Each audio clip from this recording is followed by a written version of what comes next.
Hi, and we are live.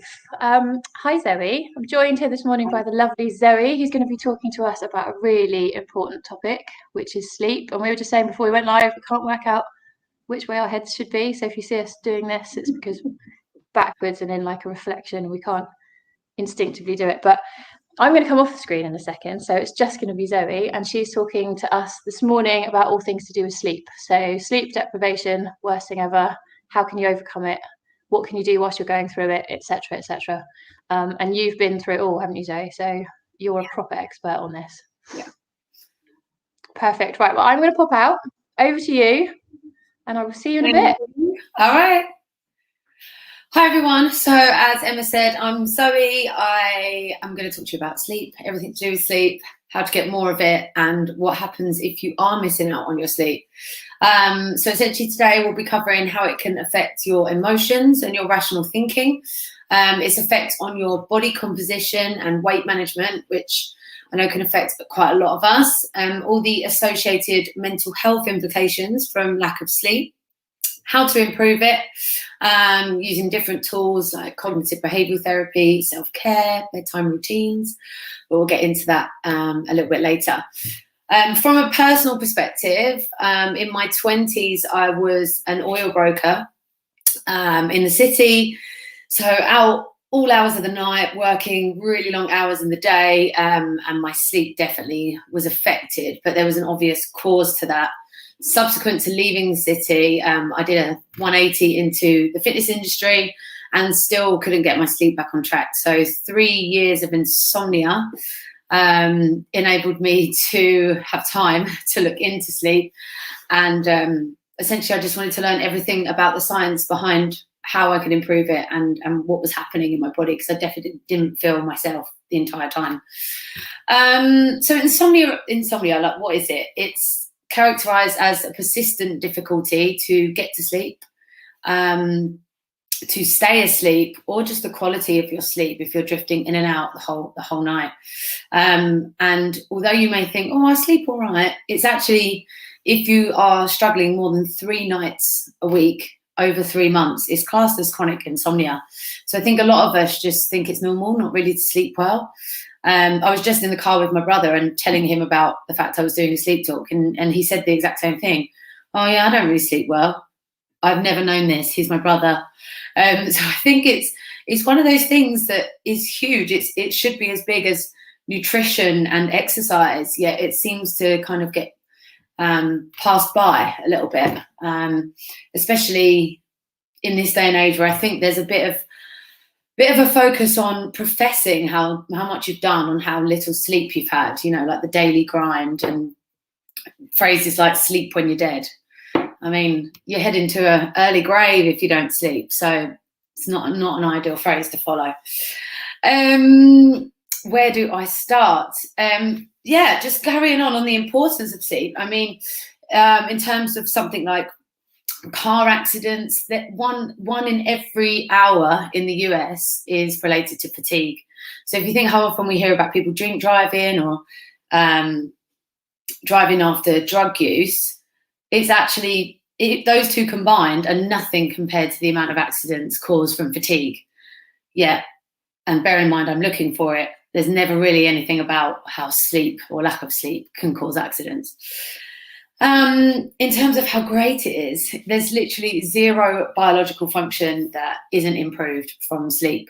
So you're likely to live longer, it enhances your memory, you're more productive, you make better decisions, you make those decisions more easily, you can look more attractive, it affects your skin, the rate of wrinkles, the decreased rate of collagen, it can keep you slim, lowers your food cravings, lowers your risk of heart disease or heart problems, and lowers your risk of anxiety or mental health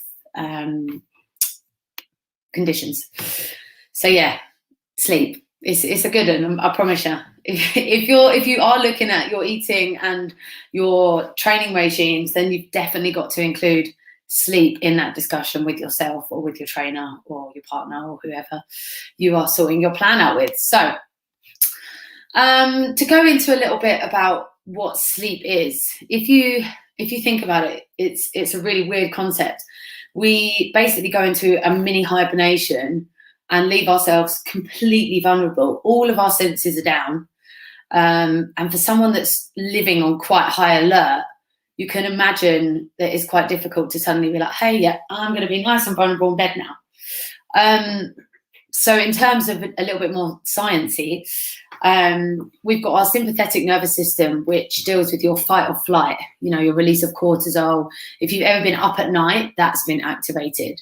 Then we have our parasympathetic nervous system, which controls your rest and digest, your relaxation, and it's quite a skill to go from one to the other.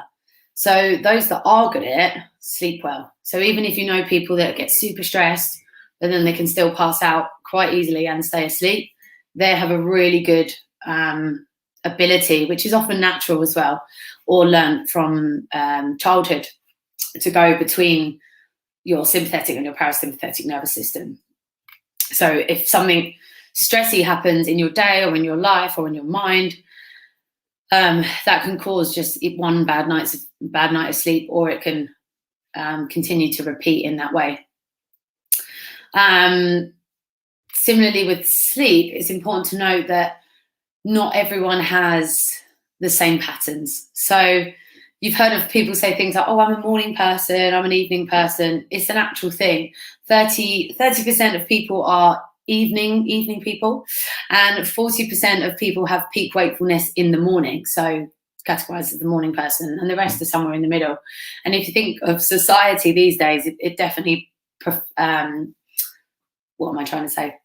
It definitely works strongly in the favour of the morning person as opposed to the evening person. I forgot to mention at the beginning, guys, if you have any questions throughout, please just interrupt me, pop them in the chat, and I will respond to you as soon as I can. All right, so sleep and us, how is it affecting us? So like I said, you might think, oh, it's fine, I only had a few hours, I only need 5 hours. And it's the answer that no one wants to hear, but we need between 6 and 9 hours sleep. You hear that 8 is the optimum, but yeah, between 6 and 9 hours. Through a lot of trial and error with myself, I've worked out 7.5 is my optimum. If I go for 8, I end up feeling a little bit more tired, which seems sort of wrong, but you've just got to find that optimum amount for yourself. Let's go into how it can affect us, and then we can sort of learn about ourselves, and then we can talk about how we can improve it. So from a personal perspective, obviously when I was out all hours of the night, I knew what was happening. When I went into fitness, completely changed my lifestyle, slept for a little while, and then all of a sudden this insomnia kicked in with no real obvious trigger. My life was a lot less stressful, a lot less pressure. I wondered if maybe I was craving it, but after trying many, many things, I still wasn't sleeping after 2 years. So from a personal perspective, I was acting differently. I felt differently. I felt differently with my friends, with my family. I was a lot more irritable, emotional. I remember being in a meeting and almost crying, and having been on a broken floor, screamed at and being able to control my emotions, wander off to the kitchen very calmly, to suddenly be in a meeting with very chilled out fitness people and to find myself on the brink of tears. I just knew something wasn't right and I couldn't carry on like this. And that's when I first discovered, if you are really, really struggling, read Why We Sleep by Matthew Walker. It made me change. It forced me to change my life rather than just being like, oh, I need to sleep better. It made me prioritize sleep over everything else. And here's why. So emotions. When we have a lack of sleep, it plays havoc with our emotions. And at first, we might not really recognize it in ourselves. So we really recognize it in other people, especially in children or babies. If they haven't slept, the first thing we're likely to say is, oh, sorry, they didn't sleep well last night, because you can recognize that they're a lot more irritable, they're emotional, they might be clingy, they might feel anxious. And we don't change as adults. We very rarely get any better at the control of biological functions changing how you feel. So when we're lacking sleep, essentially the prefrontal prefrontal cortex behind our eyeballs. I'll get it right in a minute. Controls everything. I'm just going to read this. Controls everything from our short-sighted reflexive behaviours to take part in things like planning, decision-making, problem-solving, self-control, and acting with long-term goals in mind. So, to put simply, it controls all of our rational thought, our logical thinking, and our decision-making process. And without sleep, the link between those and their strong relationship is completely lost. So we end up acting with our emotions way too much. We struggle with the ability of making decisions. I don't know if you can think back to a day you've been really tired and the simplest things become so difficult. Shall I do this or this? Shall I do this or this? You end up having to ask somebody's advice on something that you could definitely make the decision on by yourself. Or maybe now I've said it, you'll recognize this going forward. Again, it's harder for us to realize it in ourselves, as I said. But over time, you will notice these things about yourself. You'll notice that lack of productivity, like I said, the irrationality, the snapping at people perhaps. And with that, you might end up having some self-frustration, getting annoyed at yourself, at how you're acting. You're upsetting people around you. You might be upsetting yourself. You're not getting things done like you usually would. And that frustration in itself will cause a lack of sleep because you're likely to be more stressed, more frustrated. And then what happens is, that might result in not working out or not working as well, or you might end up causing a row in your relationship. And all these things are going to obviously frustrate you and upset you, and essentially potentially cause more sleep deprivation. We then get kind of pendulum-like swings between being irritable and restless, going to giddy, and then back to some kind of vicious negativity. So you end up covering quite a large spectrum of emotions in a really short amount of time.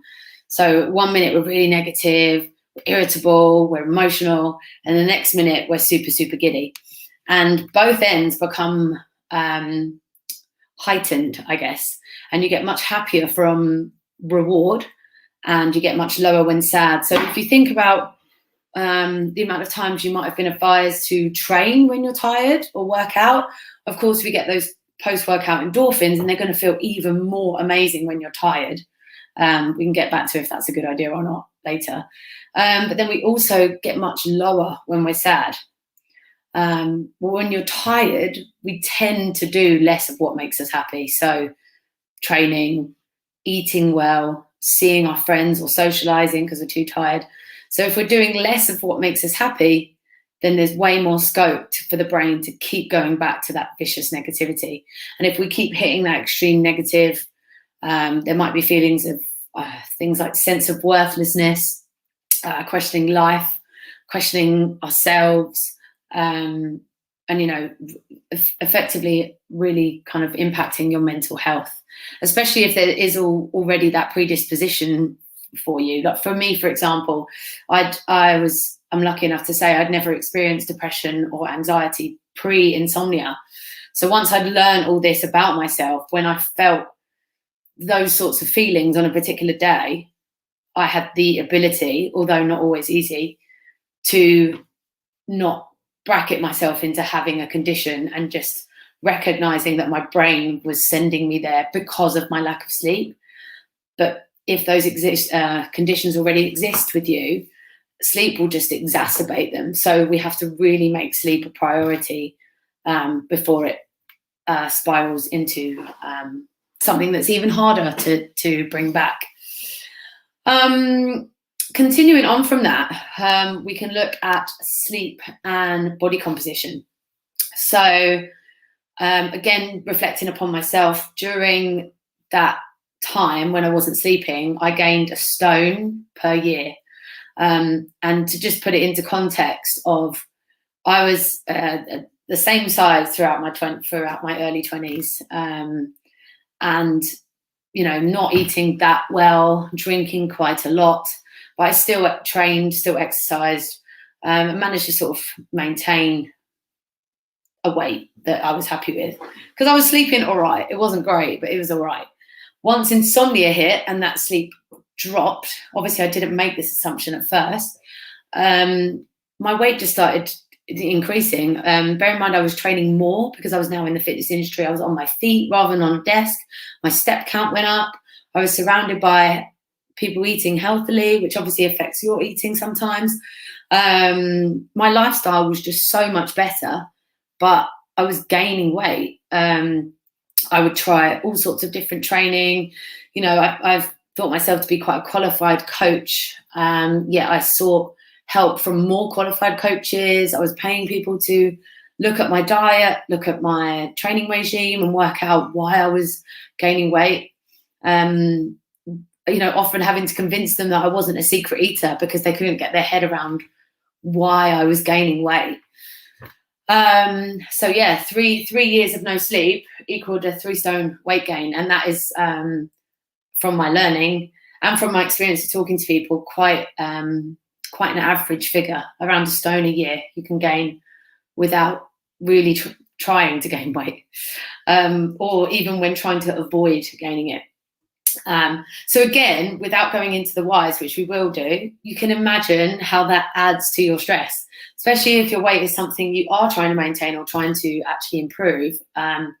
You know, if you're seeing the opposite results of what you're trying to achieve, the associated frustration and misunderstanding with yourself, again, causes so much more stress and is likely to lead to more sleep deprivation.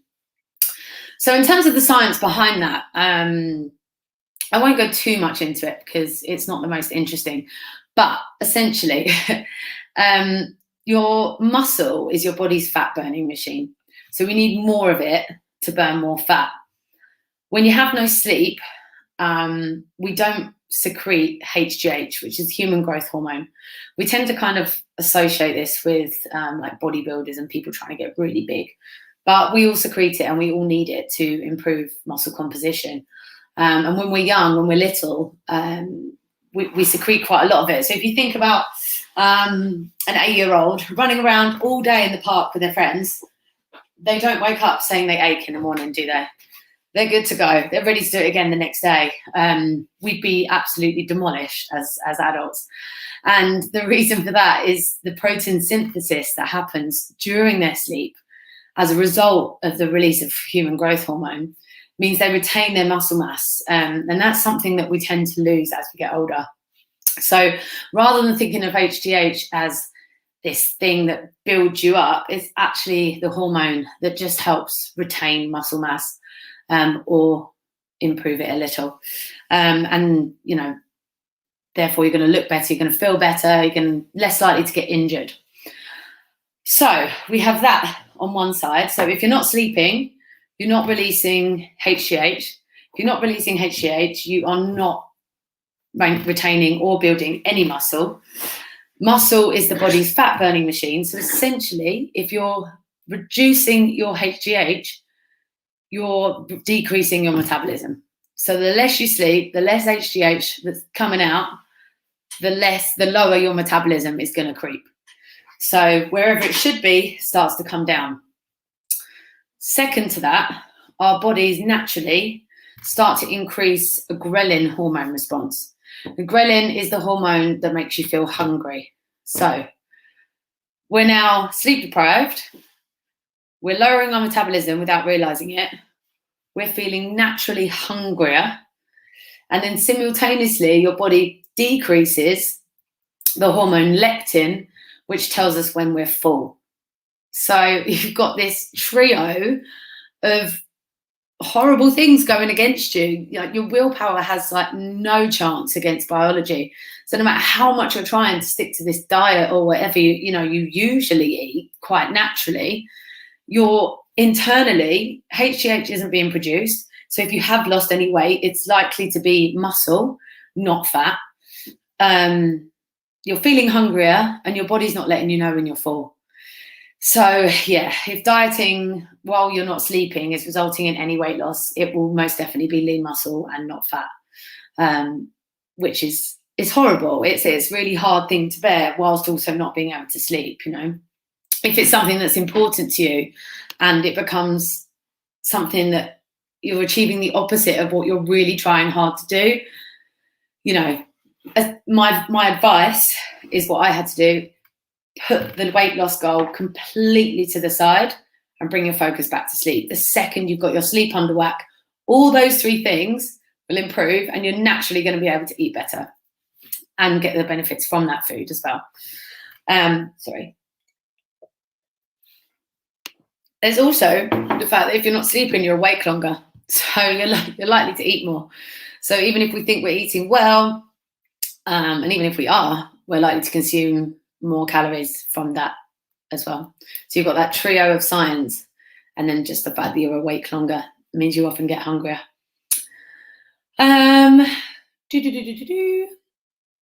What can we go on to next? So in terms of sugar as well, people often ask me about the effect of sugar on sleep. And yeah, it's definitely a bad guy. It's definitely not what we want to be having just before bed.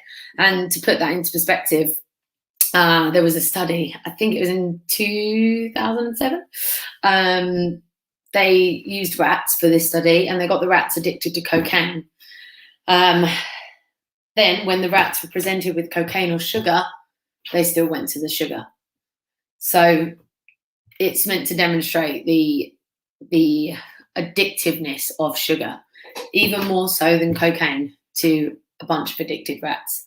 So we've got to be careful with the sugar. It has a massive impact on our hormones. I don't believe in cutting it out. We have to enjoy life. There's sugar in a lot of things that we like these days. We just have to be careful about how much we consume it, and think about when we consume it in the day as well. So when we eat a high concentration of sugar, we'll get a hit and it feels good. We get a lovely bit of serotonin. And some carbs are definitely a good thing. You need carbs to live. I'm all for the carbs. But if you go too far with them, you'll get a hypoglycemic response. So it spikes, your blood sugar spikes and then crashes. And that kind of signals an emergency to your biology. When your blood sugar is too low, we have reduced brain function, so we're not sharp. And if we're not sharp, our body is like a victim, is vulnerable. So our sympathetic nervous system, the fight or flight one, will wake up, and things like cortisol are released to help our survival. Obviously, our bodies don't know that we've just had a donut and we're fine. It will just react to I don't know what's up with me today. Maybe I need more of this coffee. To the thing that we're giving it. So if you have that big amount of sugar close to sleep, you can imagine the effect that that's going to have on your sleep, releasing all that cortisol just before you're about to try and get into a vulnerable state. So yeah, my advice, if you are peckish of an evening, is to have like a 200-300 calorie carbohydrate snack. It helps you. There are actually studies that say that carbs before bed help you sleep, but low sugar. So something like porridge is quite nice. A little bowl of porridge before bed. Again, if this is something you really want help with, pop it in the comments and I can give some more options. But yeah, definitely don't cut your carbs out. This is not me telling you to cut your carbs. They are important. They are part of your brain function. There is evidence to say that if you run really low on glucose, which you will if you don't eat any carbs, you have something like a 12% reduction in parts of the brain that can be reached because they run on glucose. So don't deprive your brain. Make sure you get some in there. Similarly with alcohol, my mum is terrible with this. She's convinced the wine helps her sleep, even though she doesn't end up sleeping very well. And that is because it is a sedative. So alcohol will help you fall asleep, 100%. However, it suppresses the REM part of our sleep, which is one of the stages of our sleep, where we dream and where we consolidate memory. So even if you think you've been asleep the whole time, or you might notice that you actually wake up if you drink, it is affecting your sleep quality. So just have a little look at your lifestyle.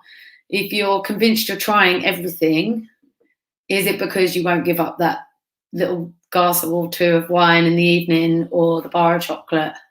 And like I said, don't get me wrong, I'm all for enjoying yourself. And if you do sleep, if it ain't broke, don't, just carry on. But if this is really something that's plaguing your life, just give it up just for a bit, just to see if it helps.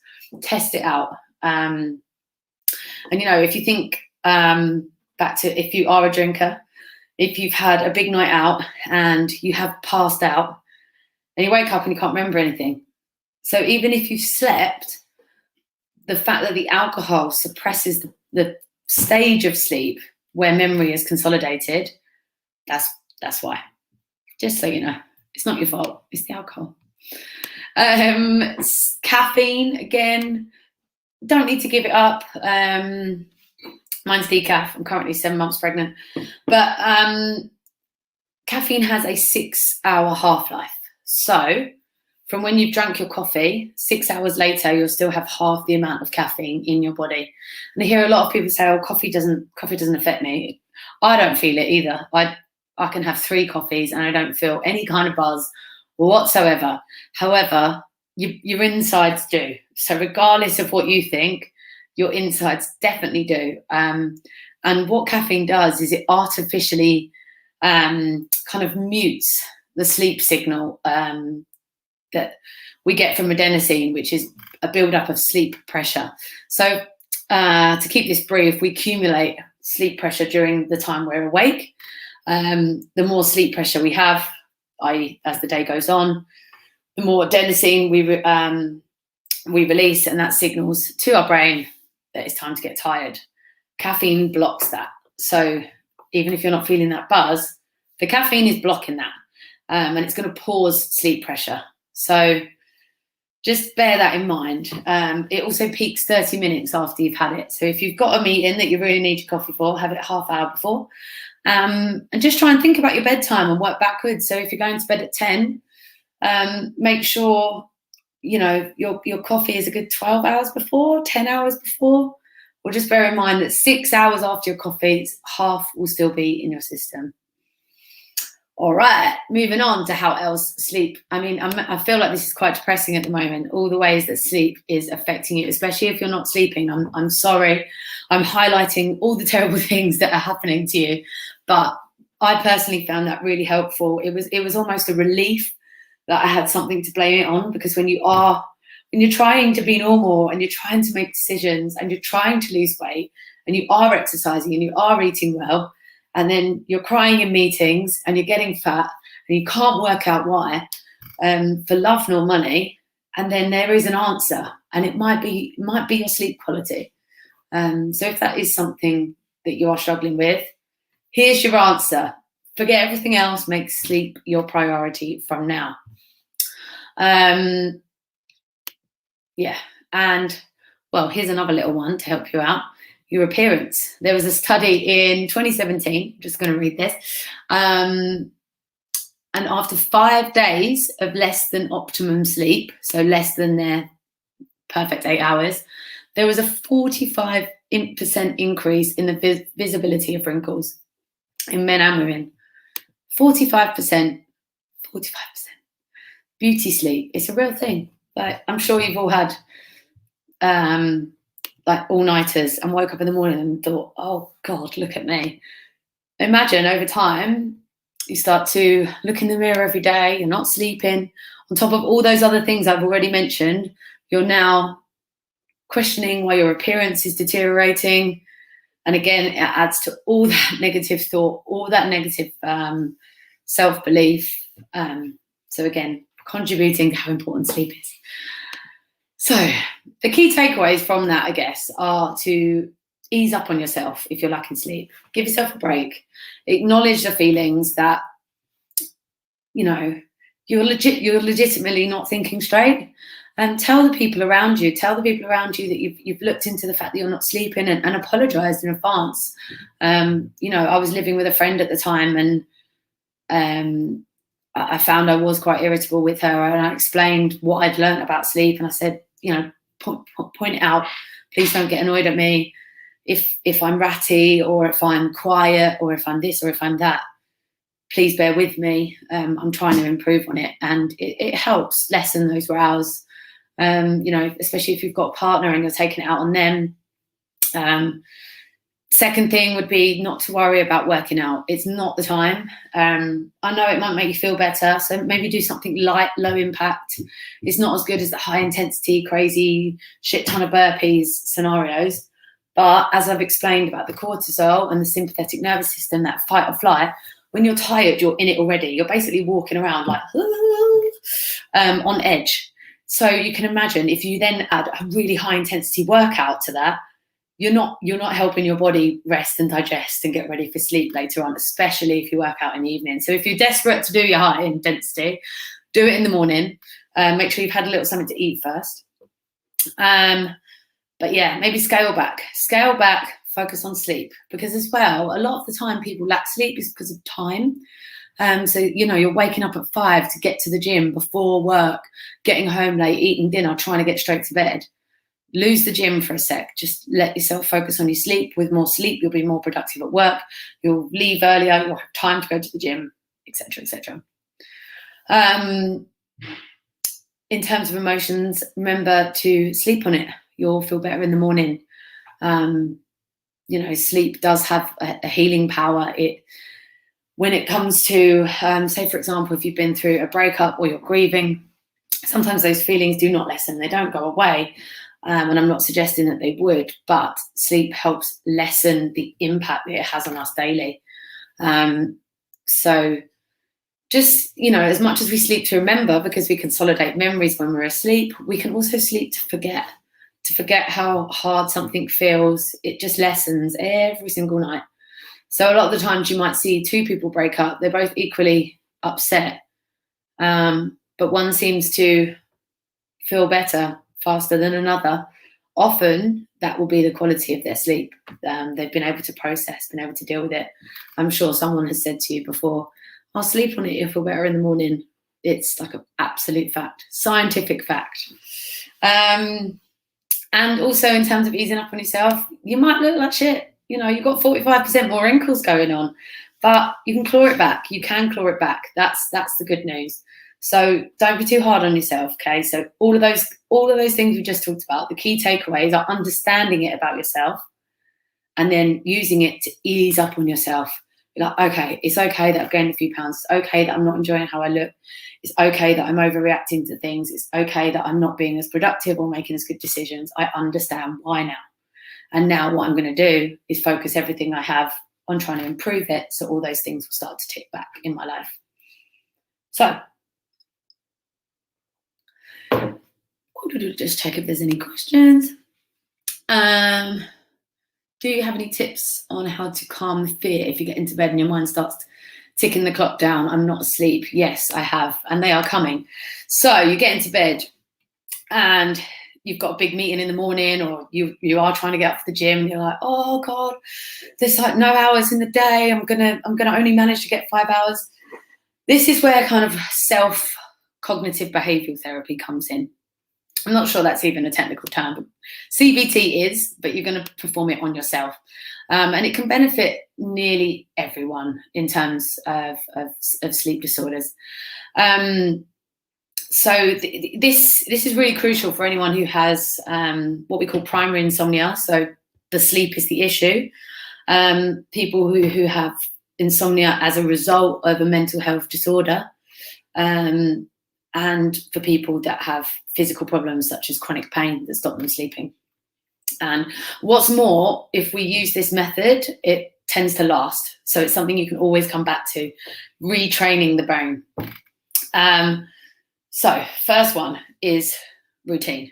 So a lot of us don't like routine. Some people love routine, but the best thing you can do is try and get to bed at the most regular time where possible.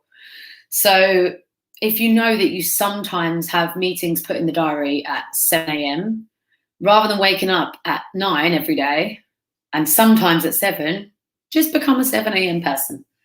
Keep it consistent, aim for that, and then learn to go to bed earlier. You'll change your patterns throughout the day, and you won't have those rush of oh God, it's this time, I need to get my dinner done, I need to look after the kids, I need to put them to bed, and then I need to shower, and then I need to get... You can imagine your body is just not ready to sleep when it's like that. So really, really think about a routine. Plan your week out if you need to. Seek help where you can, and really aim for that routine. So that's your first plan. The second bit is a mindset shift. So it's all well and good me saying, oh, relax when you get into bed. A lot of us, especially in this day and age, we get into bed and it's everything that we really don't need to think about right now is coming into your head right when you just got to go to sleep. And then, as Emma asked, if you get into bed and your mind starts ticking the clock down, I'm not asleep yet, I've only got X hours until I have to wake up. You can imagine that desperation for sleep. I know I've been there, where you're almost begging your brain to just go to sleep, to just switch off. You're going to put yourself in a stressed state. Even the way I'm talking about it, and you know, the way we would explain that, you're in bed being like, oh God, it's now 12:30, I've got to be up. Oh, it's now 1, I'm still not asleep, I still can't turn my brain off. And you just get in that really stressed state, and it's so unlikely that you'll go back to sleep easily. So, new scene, if this happens to you this week, next week, just keep trying it. It's, again, not something that will work instantly. These are things we've got to practice over time and retrain our brains. So your new scene, you get into bed, your brain starts ticking over, or you start worrying about whatever it is that you have to get up for the next day. And we have to say to ourselves, all right, no big deal, I'll do something else. So we have to cultivate acceptance rather than stress. So in saying that to ourselves, we lose the emotional reaction. That means your body will relax and not worry, and sleep drive will eventually kick back in. So I'm laying in bed, and rather than like begging myself to go to sleep, I'm like, it's not happening. It's all right. I'm going to read a book. I'm going to go put a load of washing on. I'm going to tidy the room downstairs that I didn't get time to do before. And it seems counterproductive, but the reality is you'll likely go and read a book on the sofa. No TV at this point, no technology. Don't go to technology. Keep the lights dim. And you'll go and read on the sofa. 20 minutes later, your eyes will be going, and you'll be ready to sort of wander back to bed. As opposed to getting in bed, lying there worrying about everything you've got going on in the morning, and laying there for 2 hours, 3 hours, even if it's an hour and a half, is probably likely to be more time wasted in bed worrying about trying to go to sleep than you would if you got out of bed, did something else, and waited until that sleep drive kicked back in because you're feeling nice and relaxed. Does that make sense, Emma? I hope that does. We've still got more. I mean, it's called a paradoxical intention as well. Worrying that you can't sleep can actually keep you awake. It's letting go of that worry that can help you relax and make it easier to fall asleep, even if it's initially easier said than done. The third one in the CBT line of help is get up, like I said. So tossing and turning. So just to recap, number 1 was routine. Number 2 is the mindset shift. No big deal, I'll be fine in a minute, or no big deal, I'll get up. Third is the actually getting up. So if that sleep drive doesn't kick back in by you lying there saying, it's okay, I'm just going to lay here and relax, we say, okay, I'm going to get up. Because tossing and turning in bed will cause your brain to make a subconscious association with your bed and frustration. So now, without you knowing it, or even with you knowing it, getting into bed is associated with brain goes off, can't sleep. And that if that happens more than a few times, that association is going to get stronger and stronger to the point where you're, oh, I'm one of those people that can't sleep. And you accept it like it's fine. I'm one of those people, oh yeah, I get into bed, I can't turn my brain off. It's because your body and your brain have associated laying down in bed with suddenly starting to think about everything that's going on. So like I said, if it's not happening, get up, lay on the sofa, have a bath, have a hot shower, tidy up. And then when you feel sleepy, head on back to bed. The fourth one is making sure your bed is only for sleep or for sex. So a lot of people, especially, this was really bad in lockdown. were FaceTiming people on their bed, doing work calls, especially if there was, I mean, I know it was sometimes unavoidable for families that didn't have space, or couples that didn't have space to be in separate rooms. But essentially, we really want to keep your bedroom as like a little sanctuary. So the tidier you can keep your bedroom, the better. The less you do in there other than sleep, the better. So this is the same for babies as well. If anyone has any, and I'm not talking from experience, I'm currently still pregnant, so forgive me if I sound like I'm talking from experience. I'm not. It's just the neuro associations between having a room and an area and lighting and certain things that are just for sleep will kick in. And if those things are there from childhood all the way up, we tend to be better sleepers. So yeah, just look at your bedroom, look at your surroundings, look at what you're using your bed for. Don't watch films. And again, like I said, if it ain't broke, if you're watching Netflix every night and you're sleeping, go for it. But if you're watching this, I really doubt that's your situation. So get rid of the TV, just unplug it, turn it off. You can always give it a go again once your sleep is back on track. But for now, none. No phone. Put your alarm on before you go into the room. All right, next thing to help you improve your sleep, self-care. So little things, and I'm going to direct this more at women, but it's for everyone, is again thinking about your surroundings in your bedroom. So perhaps you are in a new house and you're decorating, you don't like your bedroom. If you're someone that's really fussed by interiors, maybe it's time to just buy some cheap things and get it temporarily feeling nice until you're ready to invest in that room.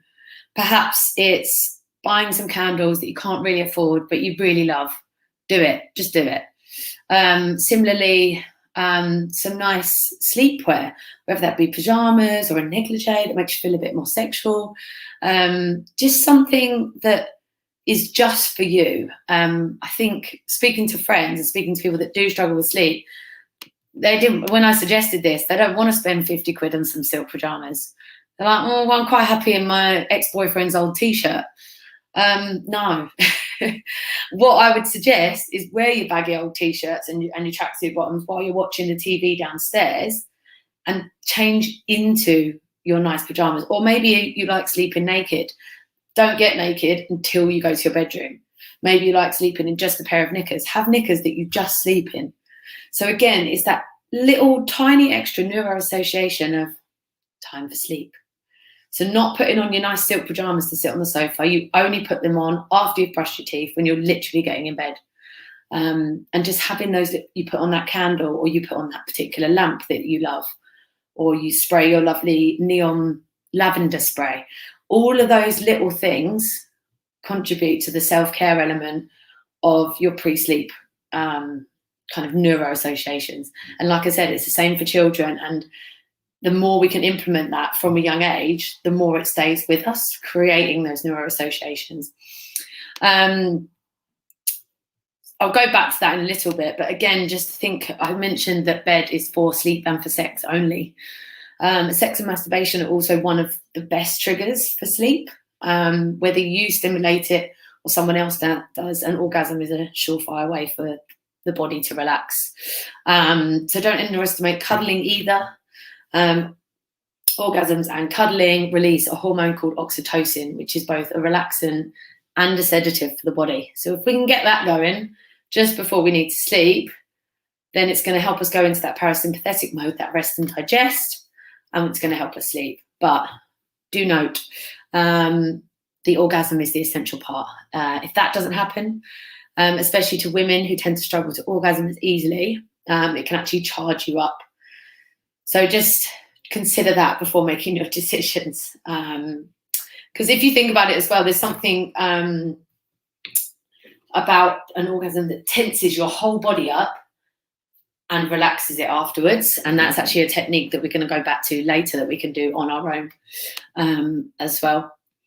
So what else? So next up we have your bedtime routine. So your tips for improvement are your CBT, your cognitive behavioural therapy, which is your routine, your mindset shift and getting up, and then keeping your bedroom as your sanctuary. and creating those neuro associations with everything. You've then got your self-care and your orgasms, and then your bedtime routines. Again, it's hard to make this too much effort. You know, in this day and age, if you Google how to sleep better, it literally says cut caffeine, no technology 2 hours before bed. And most people read it and go, well, I like my coffee, and what am I going to do for 2 hours before bed if I'm not watching TV? So I feel like that's unrealistic, but there are ways we can do those things whilst keeping our lives as we want them. So like I said about the coffee, just having it earlier in the day, and try decaf. Sometimes it's just the habit of having a nice hot drink and the taste of coffee. It's not quite the same. But if you've had your one actual coffee in the morning and then you just fancy another one at like 2 p.m, try decaf. It might not work for you, but just give it a go. Anyway, sleep hygiene, bedtime routines. We've got tech-free time. So like I said, 2 hours, it's unrealistic for most people. They want to get in, they want to watch TV.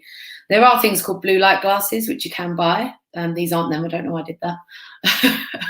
But there are blue light glasses which shut out the blue light. If you have an iPhone or an Android, you can schedule to turn off your blue light. If you go into your settings, I have mine off, I think from 8:30 p.m. until like 6 a.m. I'm an early riser. It makes your phone like a really horrible yellow. But yeah, it turns off the blue light, the thing that's stimulating you to keep you awake. That doesn't mean use your phone loads because you turn your blue light off, but it does mean it helps.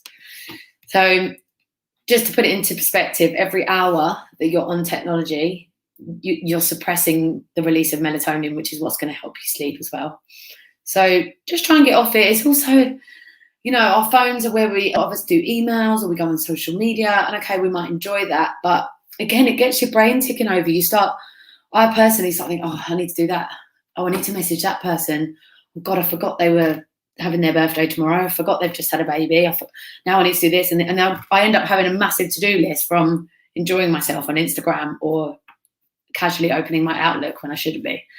Cut it out. Unless they're paying you to work overtime, don't do it. Eating and drinking, I mentioned this one earlier. So a small carbohydrate snack between 100 and 300 calories can help induce sleep, but try and avoid alcohol and really high sugar, anything. Like I said, this is often the one we don't realise that we're ignoring, or the one we don't want to try. So we convince ourselves it does help, and it's not that. But just if it's really chronic for you, this not sleeping thing, cut it out. Just see. Again, sometimes it's just having something in your hand. Try a herbal tea. Maybe make some homemade flapjacks that are more, you know, nutty and carby rather than sugary. A magnesium bath, that always helps. So get some nice Epsom salts. That's known to help you relax. That's been advice for centuries, the old Epsom salt bath. I mentioned earlier progressive muscle relaxation from the orgasms. We can do that ourselves. If you've ever used Headspace or a Calm app, you might have come across being asked to look at your whole body, starting from your toes, squeeze and release your toes, then coming up your leg, into your foot, into your calf, into your quad, back up the other leg, doing the whole body. You can imagine by the time you've done that, you barely had time to think about anything else. So it takes your brain away from itself and onto your body. So we often think about our brain signaling our body to relax. But with progressive muscle relaxation and any kind of meditation, we're actually signaling our body is signaling our brain to relax by being still, by tensing and releasing. And if you're someone that can't turn your brain off, maybe it's the body that's got to help you out. So if you're someone that says, oh, I can't meditate, I can't do it, try it. Calm, I was that person. But again, like I said, if you're that desperate, your sleep is really lacking, try anything. On the Calm app, they have, I didn't get on with Headspace personally, but a lot of people love it. They have different options. So you can start with a 3-minute meditation, 10 minutes, 20 minutes. And now often if I can feel myself walking up the stairs and I know I'm in that, oh, I'm not going to sleep, I don't even think about it. I just put a 25-minute Calm app meditation on. And by 10 minutes in, I'm asleep. My brain has associated that lovely voice with time to sleep. Even if I'm worried now, it does trigger me. So like I said, it might not be that works for you. It might be the giving up the alcohol that works for you. Or maybe the lack of wine makes no difference and the calm app works. Maybe the magnesium baths kick you off. Maybe it's an accumulation of the different things together. Maybe it's self-pleasure that helps you out. Unless you try all these things or try them in different routines together, saying, I just can't sleep, I don't sleep, is gonna really inhibit your life. So give it all a go. Journaling. Again, this is something I tried. I bought so many journals. I love a bit of stationery. Bought myself nice journals, nice pens, convinced I was going to start plotting my thoughts down. It didn't work.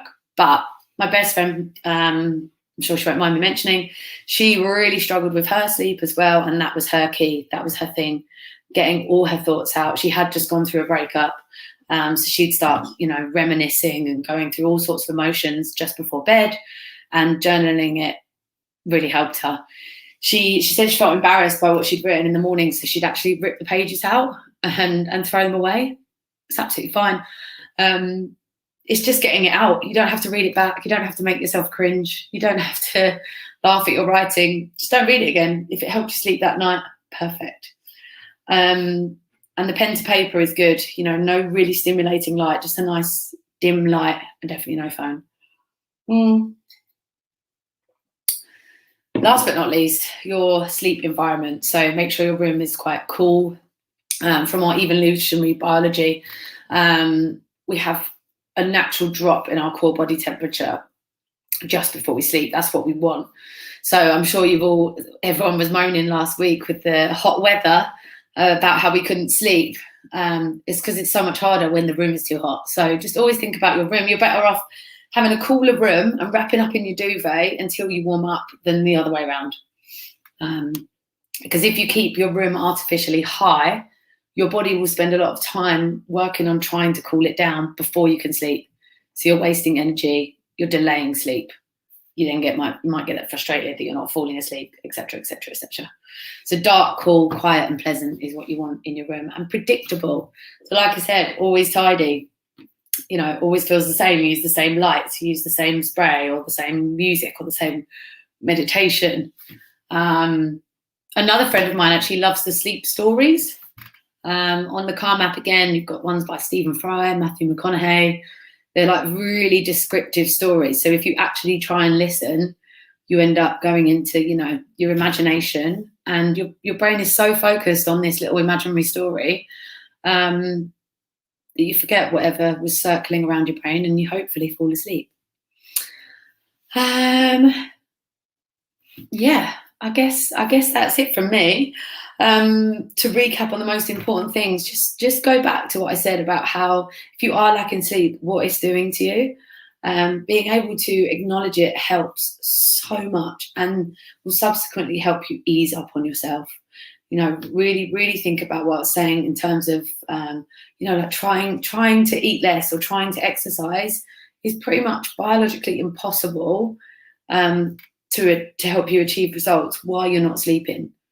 So think about your sleep, think about how you can help it, and go easy on yourself in the meantime. Try not to get too frustrated with your lack of productivity. One of the things I still do, I downloaded something called Peak Brain Training app. And I used to do my brain training, I still do my brain training every morning. And that was my indicator as to how my day was going to sort of be structured. So if I was like high scoring on everything, I'm like, right, admin day, need to get my head down, get on the computer. And if my peak brain training score was super low, I was dropping out on everything, I'm like, wow, I was really affected by my lack of sleep today. So maybe today I'm going to get more practical things done around the house, tidy up, get physical meetings in the diary rather than admin. Things like that, just help yourself out. And then look at all of the helpful tips. So the cognitive behavioural therapy, your environment, your sleep hygiene, your bedtime routine, your neuro associations, what are you associating with sleep? And last but not least, the things that can help a lot are to be selfish. So I mentioned this in terms of treating yourself to, you know, a candle or a nice negligee or some new bed sheets, but also learning to say no.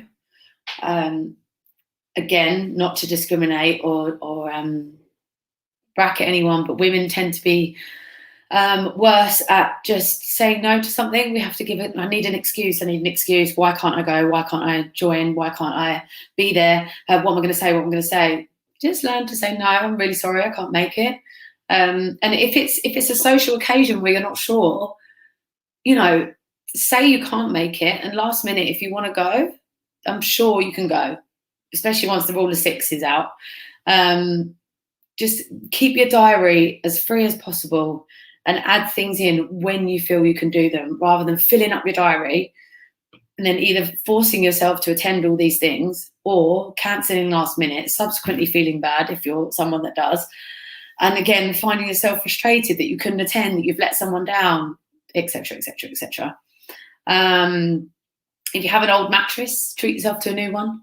I remember when I first started in the city, one of the guys said to me, you should always spend a large sum of money on your mattress and on your shoes, because that's where you spend most of your life. You're either laying down in your bed or your feet are in your shoes. So spend on those two things. If it is work, maybe look at changing work. If work is killing you from 6 till 6 and you've got 3 kids and you can't fit everything in, it might be having to change lifestyle. That sounds quite drastic, but you can't keep going at a rate that is unmanageable. So if you really take a step back, maybe sit down with a friend or a colleague or someone you trust and look at your week, look at your plan. If you have got too much going on, but physically too much to actually find the time to sleep more than 4 hours, then something's got to give, because otherwise it is going to be you and your health, either mentally or physically. So take action. And it might not be easy, but prioritize yourself. And yeah, that's it from me. I think that's amazing advice. Thank you, Zoe. That was really, really good. And there's loads of science in there I had no idea about, so that makes a lot more sense now as to why sometimes when you've had a rubbish night's sleep, you're like, oh, that's why I'm starving, or that's why I'm not sleeping, or that's why my brain's going round and round in circles. So thank you so much. More wrinkles. Yeah, I mean, don't get me started, honestly. But yeah, thank you. So we'll put all of the links and things that you mentioned today on the recordings for people to catch up with. But yeah, thank you so much. That was amazing. And if you watch the Sisters and it works and it helps, then put it in the comments and let us know what works for you, what doesn't, and we'll revisit this. But thank you, Zoe. If you have questions or anything, just let me know. Awesome. We'll end it there. Thanks. See you later.